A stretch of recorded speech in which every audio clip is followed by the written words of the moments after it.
कहते हैं प्यार में सब कुछ जायज है, लेकिन सुमित की सोच कुछ अलग ही थी।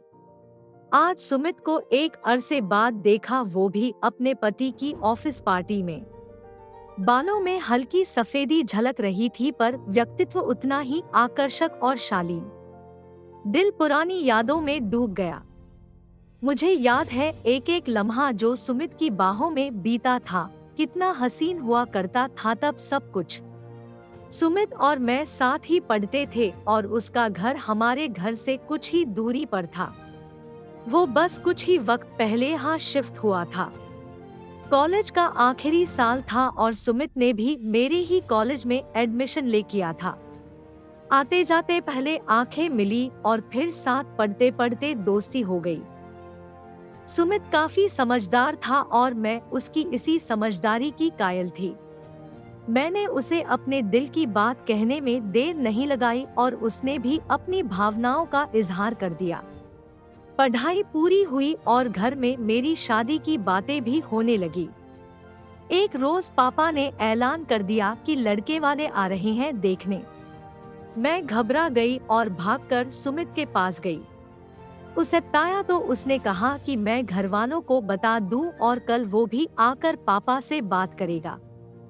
फिर मैंने हिम्मत जुटाकर मम्मी पापा को अपने प्यार का सच बता दिया।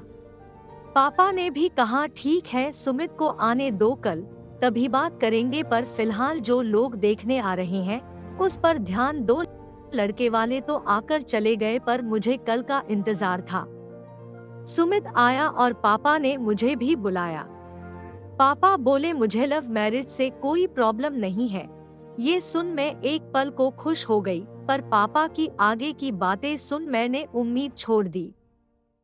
सुमित, अगर तुम हमारे समाज के होते तो मुझे कोई आपत्ति नहीं होती, क्योंकि तुम होनहार हो, समझदार हो, लेकिन मैं अपने समाज के विरुद्ध जाकर रचना की शादी नहीं कर सकता।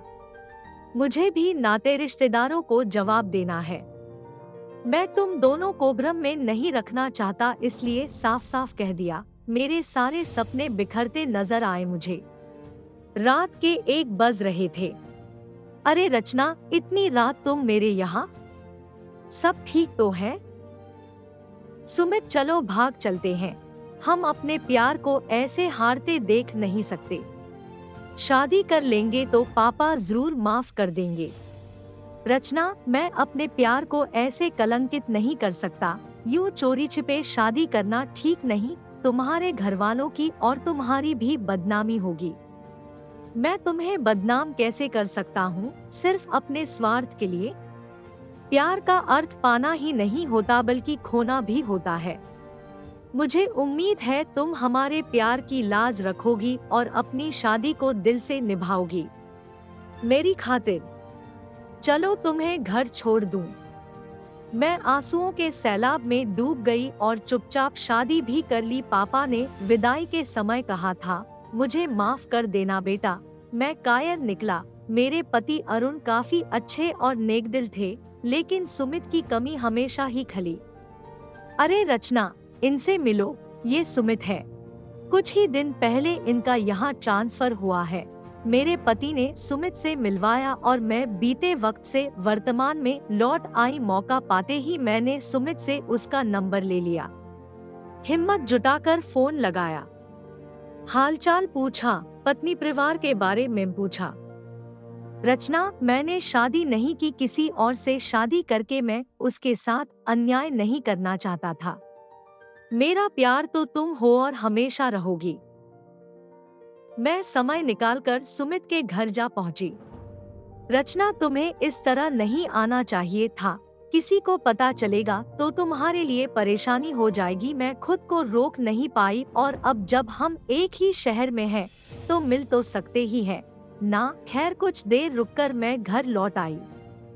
ऐसा लगा जिंदगी फिर मुझे सुमित के करीब रहने का मौका देना चाहती है। पर एक दिन अरुण ने आकर बताया कि कल उनके ऑफिस में सुमित की फेयरवेल पार्टी है। उसने दूसरे शहर में दूसरी कंपनी ज्वाइन कर ली है। मैंने सुमित को गुस्से में फोन करके पूछा तो उसने कहा, जो वक्त बीत गया उसको लौटाने की कोशिश मत करो, वरना सब बर्बाद हो जाएगा। तुम्हारा घर परिवार, शादी, मैं पहले की ही तरह अपने प्यार को कलंकित नहीं कर सकता। मैंने अपने प्यार को हर पल जिया, तुमको हमेशा अपने करीब महसूस किया। मेरे लिए तो यही काफी है। मैंने तुमको खोकर अपने प्यार को मुकम्मल किया।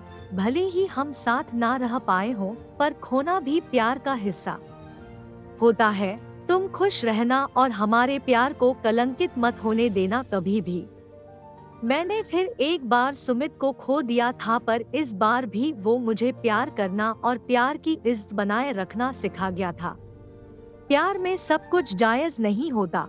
प्यार की भी हदें और सरहदें होती हैं, और उन हदों में रहकर अपने प्यार को निभाना भी बहुत बड़ी बात है।